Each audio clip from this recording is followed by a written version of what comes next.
Hello everyone and welcome to Mind Review. I am Sakshi Kaushik and this is the second video that is related to the paper of social psychology. Although Mind Review के channel पे Let's series ये जो Let's Crack It series है इसके besides भी एक social psychology की complete playlist already uploaded है जिसमें हमने काफ़ी सारे टॉपिक्स डेप्थ में डिस्कस किए हैं. But okay, let's get back to our topic of today. एक बहुत ही इंपॉर्टेंट वीडियो होने वाली है ये, because we are going to discuss two most important concepts in this field. One is cognitive dissonance, इससे रिलेटेड एक्सपेरिमेंट्स एंड उसके क्या कंक्लूजन्स थे.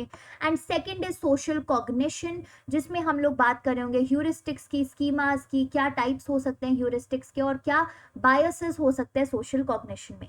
सो लेट अस गेट स्टार्टेड. सबसे पहले हम शुरू करेंगे कॉग्निटिव डिसोनेंस के साथ. कॉग्निटिव डिसोनेंस जो कॉन्सेप्ट है वो दिया था लियोन फेस्टिंगर ने. ठीक है, सो Leone Festinger gave this concept. और कॉग्निटिव डिसोनेंस बेसिकली होता क्या है, ये जो रेड कलर में मैंने लिखा है ये सिंपल एक लाइन है जो आपको with respect to cognitive dissonance पता होनी चाहिए या याद रहनी चाहिए. सो कॉग्निटिव डिसोनेंस का मतलब होता है when there are inconsistencies in your action and beliefs. तो हम जिस चीज में बिलीव करते हैं और जैसा हम एक्शन करते हैं, जब उन दोनों चीजों में इनकंसिस्टेंसी हो यानी कि वो सेम ना हो, तो जो है एक डिसोनेंस का स्टेट हमारे मन में आ जाता है. और वो जो डिसोनेंस का स्टेट होता है वो हमारे लिए बहुत ही अनकंफर्टेबल होता है. We do not like that state of dissonance at all, क्योंकि किसी को भी नहीं पता अच्छा लगता ना कि अगर इनकंसिस्टेंसी हो उनके एक्शन और बिलीफ में. So I will give you a small example. ठीक है, so a lot of us, in fact many of us who go on to diet, और जब हम डाइटिंग करने की कोशिश करते हैं और फिट होने के लिए, सो हमारा एक बिलीफ होता है कि हमें सिर्फ हेल्दी फूड ही खाना चाहिए, because healthy food is only good for our body and healthy food will only help me to become a more fitter version of myself. लेकिन कई बारी क्या हो जाता है, even though we try to follow that diet chart and everything and eat all the good nutrient foods, लेकिन कई बारी हमारा एक्शन ऐसा भी हो जाता है कि हम एक चीट मील ले लेते हैं. ठीक है, हम जंक फूड खा लेते हैं जो कि नॉट सो हेल्दी फूड है. तो यहाँ पे क्या हुआ, हमारे को उस वक्त बड़े गिल्ट की फीलिंग आती है. If you have ever experience that, because I have experienced it a lot of times. ठीक है, तो अगर आपने कभी वो चीज़ एक्सपीरियंस की है कि आप बिलीव तो कर रहे हो कि हेल्दी फूड खाना चाहिए, फिट रहना चाहिए and all of that, but suddenly जब आपका डाइट रिजाइम टूटता है और आप जंक फूड खाने लगते हो, तो इनिशियली आपको एक गिल्ट फील होता है. क्यों होता है वो guilt? That guilt is actually known as your cognitive dissonance, क्योंकि आपके बिलीफ और आपके एक्शन में क्या हुआ, इनकंसिस्टेंसी, जिसकी वजह से वो गिल्ट नाम की अनकंफर्टेबल फीलिंग आई. और ये जो अनकंफर्टेबल फीलिंग आती है ना, यही फीलिंग हमें मोटिवेट करती है to sort of move to an acceptable state या कॉन्सोनेंट स्टेट. कॉन्सोनेंट स्टेट क्या, देखो डिसोनेंट स्टेट तो हो गया जहां पे आपकी इनकंसिस्टेंसी है. कॉन्सोनेंट स्टेट हुआ जहां पे आप किसी तरह कंसिस्टेंसी लाने की कोशिश करो. तो कैसे हम इस कॉग्निटिव डिसोनेंस नाम की चीज को रिजॉल्व कर सकते हैं? देखो, ये तो हमने देख लिया कि एक्शन और बिलीफ में इनकंसिस्टेंसी है तो क्या होगा, डिसोनेंस इंक्रीज होगा और हमारा कॉग्निटिव डिसोनेंस होगा. But there are 3 ways by which we can reduce this dissonance. और जैसे ही डिसोनेंस होता है तो वो डिसोनेंस ही हमें मोटिवेट करता है उस डिसोनेंस को रिड्यूस करने के लिए, क्योंकि किसी को भी पसंद नहीं होता बहुत लंबे समय तक एक अनकंफर्टेबल फीलिंग के साथ बैठना. तो या तो आप अपना बिलीफ ही चेंज कर सकते हो. ठीक है, जब आप तो जंक फूड खाने लगी गए तो इनिशियली जो आपका बिलीफ था कि हेल्दी फूड खाना चाहिए, तो हो सकता है आप अपना बिलीफ ही चेंज कर लो और बोलने लगो कि अरे यार क्या रखा है हेल्दी फूड में, जंक फूड खाना चाहिए, कितने ही साल जिंदा है हम लोग, आराम से खाओ पियो ऐश करो. So that is the kind of thing that comes into our mind, जिससे हम अपनी माइंड को ट्रिक करने की कोशिश कर रहे हैं ताकि उसकी जो गिल्ट है वो खत्म होए, वो डिसोनेंस थोड़ी कम होए. तो या तो आप अपना टोटली बिलीफ ही चेंज कर लो और अपनी डिसोनेंस डाउन कर लो, बिलीफ को मैच कर लो अपने नए एक्शंस के साथ, या फिर आप अपने एक्शन को ही चेंज कर दो कि आपको इतना ज्यादा गिल्ट आ गया कि चलो आपने चीट मील तो खा ली, बट नेक्स्ट डे से आपने फिर से हेल्दी फूड ही खाना शुरू कर दिया. तो फिर क्या होगा, फिर आपका डिसोनेंस जो है डाउन चला जाएगा, गिल्ट फीलिंग कम हो जाएगी कि चलो एटलीस्ट अब मैंने हेल्दी फूड खाना शुरू कर लिया. So either you can change your belief or you can change your action, or another way of reducing dissonance can be changing the action perception. तो जो आप एक्शन कर रहे हो उसके टूवर्ड्स अपना परसेप्शन चेंज कर देना. तो फॉर एग्जाम्पल अगर आपने जंक फूड खाना शुरू कर दिया, even though your belief is कि हेल्दी फूड खाना चाहिए टू रिमेन फिट, तो आप अपना एक परसेप्शन चेंज कर दोगे उस एक्शन के towards, and you might say कि ये मैंने घर पे बनाया है ये वाला बर्गर, तो ये इतना भी जंक फूड में काउंट नहीं होता, या फिर सिर्फ आज आज ही खा रही हूँ, कल से तो खाना नहीं है, तो 1 day is only my cheat day. So जब आप अपनी ये परसेप्शंस चेंज कर लोगे अपने एक्शन के टूवर्ड्स, तो भी जो है डिसोनेंस डाउन जा सकता है. So these are some of the 3 ways जिसकी मदद से जो है आप अपनी इस अनकंफर्टेबल फीलिंग को रिमूव कर सकते हो एक कंफर्टेबल फीलिंग या स्टेट में वापस आने के लिए. अब कॉग्निटिव डिसोनेंस में कुछ एक्सपेरिमेंट भी किए गए थे by Festinger and Carl Smith. तो फेस्टिंगर एंड कार्ल स्मिथ ने एक्सपेरिमेंट किया था 1957 में टू एक्चुअली अंडरस्टैंड एंड ये कॉग्निटिव डिसोनेंस का फिनोमिनन प्रूव करने के लिए.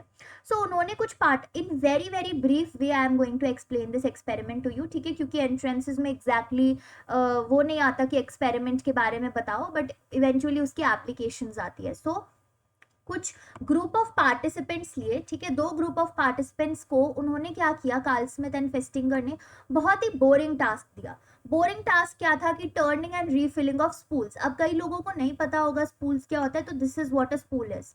तो अगर हम हिंदी भाषा में बोलते हैं ना कि सुई धागा होता है जो पूरा, तो पहले ये जो धागा है इस पूरे धागे को रिमूव करना और फिर इस पूरे धागे को वापस से इसमें लगाना.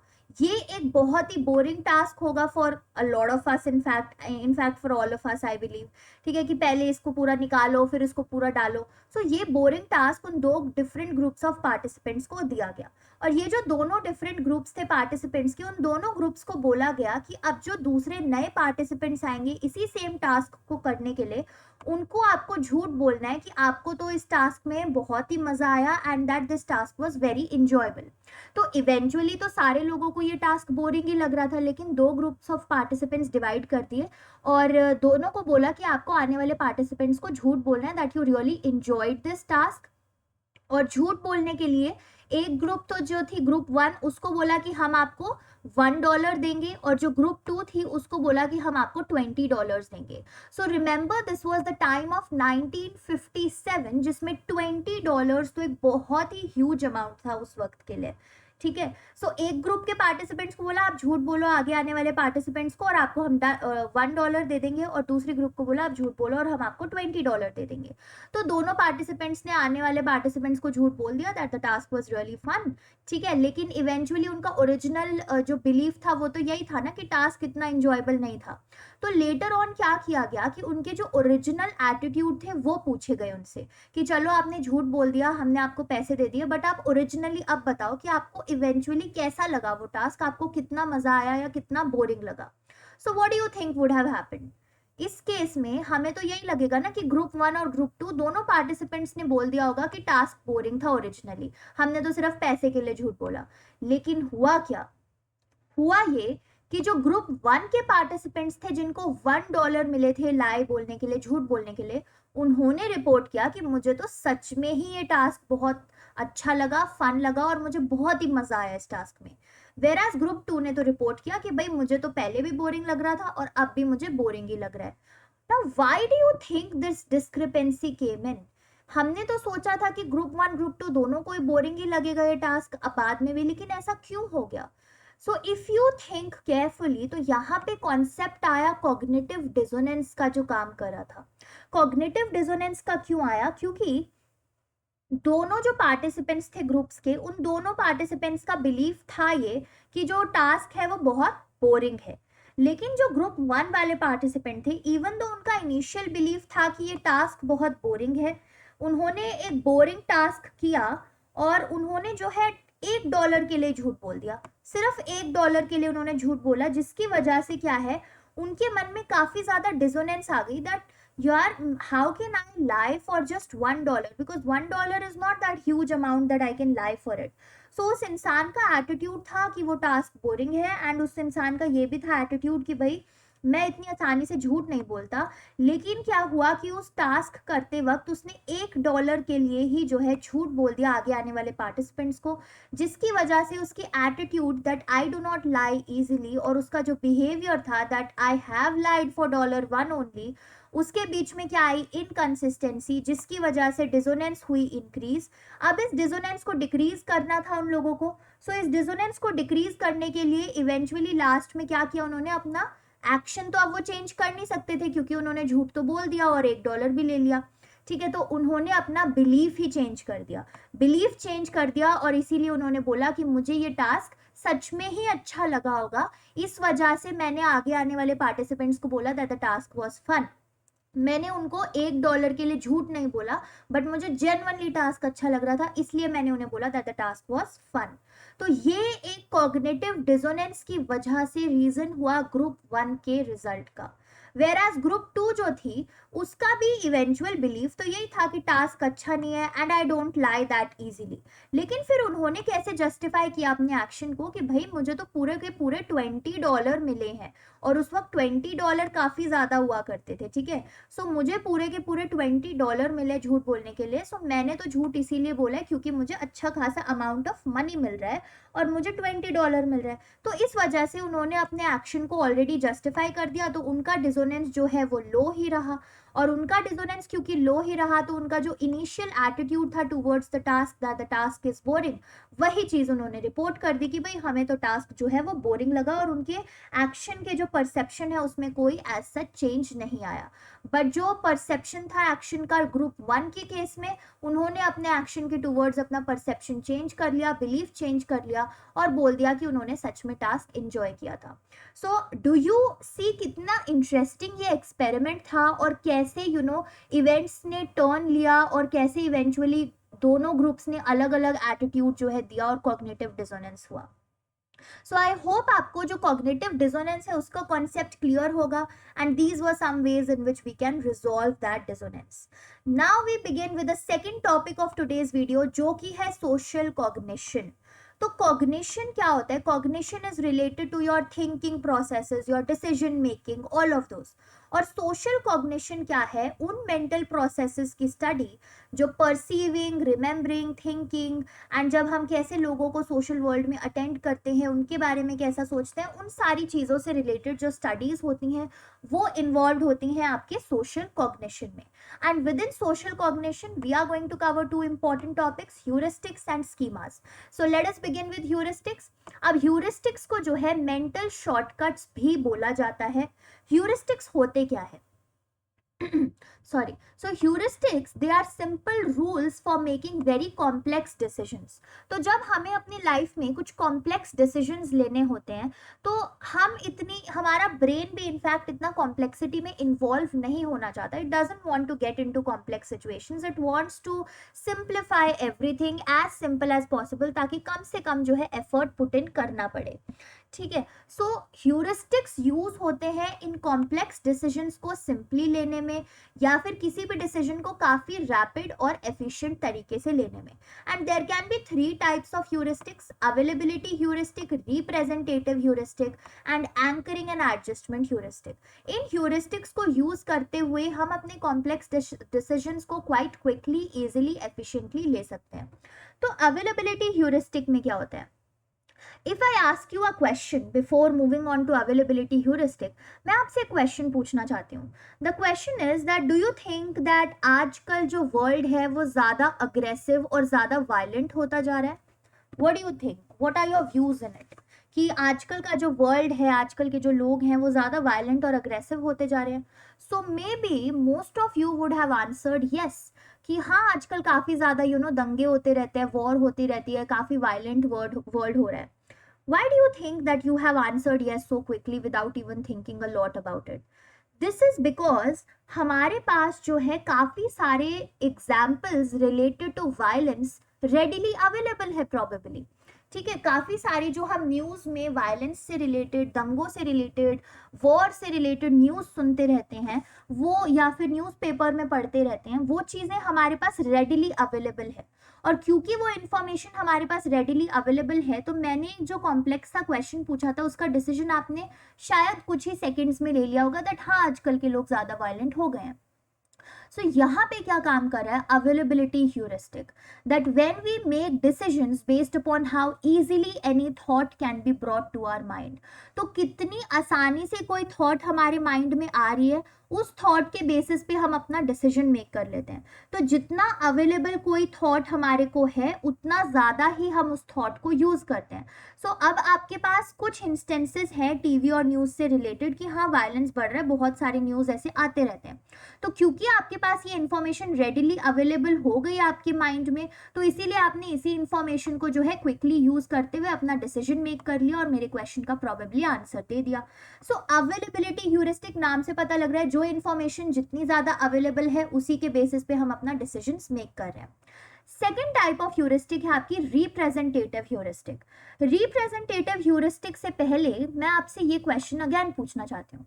यहाँ पे आपको दो पिक्चर्स दिख रही हैं, दो गर्ल्स हैं इस पिक्चर्स में, एक गर्ल है ये 1 और एक गर्ल है 2, ठीक है। ये सिर्फ इन दो पिक्चर्स को देखेंगे। Alright, now if I ask you a question that which girl do you think is studious, ठीक है, कौन सी गर्ल आपको लगता है इन दोनों पिक्चर्स में से जो बहुत पढ़ाकू होगी या स्टूडियस होगी या कॉलेज जाती होगी या स्टूडियस होगी। Okay, so may be most of you have responded कि जो फर्स्ट पिक्चर है उसमें जो गर्ल है वो ज्यादा स्टूडियस होगी। Now why do you think this has happened? This has happened because of representative heuristic. क्योंकि हम जो है अपने डिसीजंस मेक करते हैं by comparing the current situation to the most representative mental prototype. तो हम सबके जो माइंड है, जो ब्रेन है, उसमें एक प्रोटोटाइप होता है, एक इमेज होती है हर एक कैटेगरी से रिलेटेड, कि भाई जो स्टूडियस लोग होते हैं ना वो शायद कुछ ऐसे दिखते हैं जो सॉर्ट ऑफ स्पेक्स लगाते हों और जो सीरियस फेस हो जिनका, और जो केयर फ्री से लोग होते हैं जो स्पेक्स ना लगाते हो, जो इंजॉय करते हो, जिनका थोड़ा जॉली फेस हो, जॉली नेचर हो। सो हम सबके माइंड में हर एक चीज से रिलेटेड, हर एक कैटेगरी से रिलेटेड एक इमेज बनी होती है, एक प्रोटोटाइप होता है। फॉर एग्जाम्पल लाइब्रेरी, जैसे ही मैंने वर्ड लाइब्रेरी बोला होगा आपके मन में एक प्रोटोटाइप, एक इमेज आ गई होगी कि बहुत सारी किताबें, साइलेंस, बुक्स एंड टेबल, कुछ ऐसी चीजें होंगी। तो अगर आप किसी के घर चले जाओ जहाँ पे बहुत सारी बुक्स हैं और काफी अच्छा एक पूरा जोन बना हुआ है बुक्स पढ़ने का, सो यू माइट थिंक कि उस इंसान को बुक्स में बहुत इंटरेस्ट है या उस इंसान को लाइब्रेरी में भी बहुत इंटरेस्ट होगा। तो रिप्रेजेंटेटिव ह्यूरिस्टिक में यही होता है कि जो भी मेंटल प्रोटोटाइप हमारे लिए सबसे ज्यादा रिप्रेजेंटेटिव है, उसी के बेसिस पे हम अपने डिसीजंस जो हैं वो मेक कर लेते हैं, जैसा कि आपने इस केस में अपना डिसीजन मेक किया। And the third type of heuristic is your anchoring and adjustment heuristic. Anchoring and adjustment heuristic में क्या होता है कि हम एक रेफरेंस पॉइंट के साथ अपना डिसीजन बनाना शुरू करते हैं। उस रेफरेंस पॉइंट को बोला जाता है एंकर। एंकर होता है ना जिसके सहारे हम रहते हैं, नॉट द एंकर जो स्टेज पे होस्टिंग करे, बट एंकर हम बोलते हैं ना that she is a big anchor in my life, a big support for me. तो एंकरिंग एंड एडजस्टमेंट में हम एक रेफरेंस पॉइंट के साथ शुरू करते हैं अपना डिसीजन मेक करना, जो कि हमारे लिए एक एंकर होता है, और ग्रेजुअली हम एडजस्टमेंट मेक करते रहते हैं उसी एंकर में, इधर उधर एडजस्टमेंट मेक करते ताकि हम अपने फाइनल डिसीजन पे रीच कर पाए। सो ऑल इन ऑल अगर मैं इजी भाषा में एक्सप्लेन करूँ कि एंकरिंग और एडजस्टमेंट ह्यूरिस्टिक क्या होता है, तो उसमें यही होता है कि जो एक इनिशियल पीस ऑफ इंफॉर्मेशन हमें मिलती है उसी के अराउंड जो है हम थोड़ी बहुत एडजस्टमेंट बना के इन्फ्लुएंस हो जाते हैं। एग्जाम्पल के तौर पे we can see this image, your eyes on the screen please. ठीक है, ये इमेज आप देखेंगे तो इससे क्या लग रहा है आपको पता कि एक चीज पे रेट टैग लगा, अगर मैं एक चीज पे रेट टैग लगाऊं कि ये चीज $300 की है, और दूसरी जगह मैं उसी चीज पे सेकंड टाइम रेट टैग लगाऊं कि वैसे तो ये $1000 की थी बट मैं इसको सिर्फ $300 में दे रही हूँ। So most of us will have this thing कि हम इस चीज को ज्यादा खरीद सकते हैं रादर देन ये चीज। ठीक है, अगर मैं ऐसा रेट टैग लगाऊंगी तो हो सकता है इसकी सेल इतनी ना हो, बट अगर मैं ऐसा रेट टैग लगाऊंगी तो इसकी सेल ज्यादा हो सकती है। ऐसा क्यों हुआ? क्योंकि मेरा एक इनिशियल रेफरेंस पॉइंट था, एक इनिशियल एंकर था कि मुझे चीज ना सस्ते से में खरीदनी है और बस खरीद लेनी है फटाफट। और ग्रेजुअली जैसे ही मैंने ये पीस ऑफ इंफॉर्मेशन देखा कि अच्छा ये 1000 की थी बट सिर्फ 300 रुपए में मिल रही है, इतनी सस्ती, तो मैं जो है इससे इन्फ्लुएंस हुई। मैंने अपनी इनिशियल एंकर में थोड़े बहुत एडजस्टमेंट मेक करते हुए कि जो मुझे सस्ती ही चीज़ खरीदनी थी, मैंने सोचा कि इतनी महंगी है बट सिर्फ $300 में मिल रही है, इसी को ले लेते हो। सो that is the concept of your heuristics. और ये 3 टाइप के आपके ह्यूरिस्टिक्स हैं जो हम जो है पॉसिबली यूज कर सकते हैं। And then we move on to your schemas. तो जैसे ह्यूरिस्टिक्स हमारे मेंटल शॉर्टकट्स थे कि हम कौन से शॉर्टकट्स यूज कर रहे हैं अपने डिसीजंस मेक करने के लिए, स्कीमास होते हैं हमारे मेंटल फ्रेमवर्क।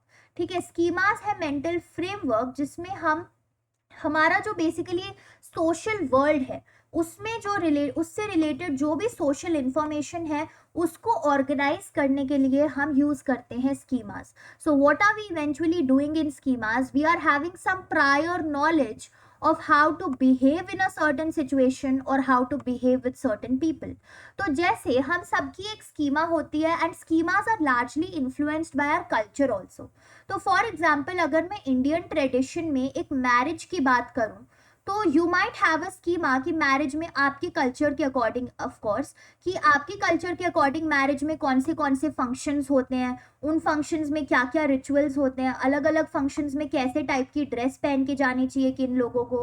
तो ये सारे क्या है? दीज ऑल आर स्कीमास कि कैसे आपको किस फंक्शन में बिहेव करना है। If it is a birthday party you have to behave in a certain way, if it is sort of a death anniversary of somebody you have to behave in a certain way. If कोई आपकी ही age group का है तो आप उससे एक अलग वे में बिहेव करोगे, कोई आपसे बड़ा है तो आप उससे एक अलग वे में बिहेव करोगे, of course depending upon the culture you belong to, या इंडिविजुअलिस्टिक या कलेक्टिविस्टिक सोसाइटी, उसके बेसिस पे भी इन्फ्लुएंस होता है। बट मोर और less whichever culture we में बिलोंग टू, हम सबको एक प्रायर नॉलेज होती है कि कैसे किस सिचुएशन में हमें बिहेव करना है और किसके साथ हमें कैसे बिहेव करना है और कैसे कोई भी चीज हो रही है हमारे सोशल वर्ल्ड में। तो उसी चीज को हम बोलते हैं स्कीमास, कि कैसे हमारे मन में एक फ्रेमवर्क बना हुआ है of organising the social information, of behaving in our social world. और ये जो स्कीमास होते हैं ये टेम्परेली एक्टिवेटेड होते हैं by something known as priming. तो प्राइमिंग का कोई एग्जांपल, जैसे कि कभी कभी होता है ना कि आपने बहुत ही अग्रेसिव और बहुत ही वायलेंट मूवी देखी है और सडनली उसको देखने के बाद आप भी टेम्परेली बहुत अग्रेसिव और वायलेंट हो गए। तो यहाँ पे क्यों ऐसा हुआ? क्योंकि स्कीमास काम हुए, क्योंकि आपका मेंटल फ्रेमवर्क उस मूवी को देखने के बाद कुछ ऐसा बन गया कि हमें ऐसा बिहेव करना चाहिए, हमें वायलेंट बिहेव करना चाहिए, तो उसकी वजह से टेम्परेली आप भी वैसा ही बिहेव करने लग गए। ठीक है, इसीलिए बोलते हैं कि जो अग्रेसिव वीडियो गेम्स होते हैं वो बच्चों के ऊपर अच्छा असर नहीं होता, क्योंकि उनकी स्कीमास फिर उस तरीके से फॉर्म और शेप होने लग जाते हैं about the world. So this is a concept of schemas. I hope that you have understood कि schemas eventually क्या होते हैं।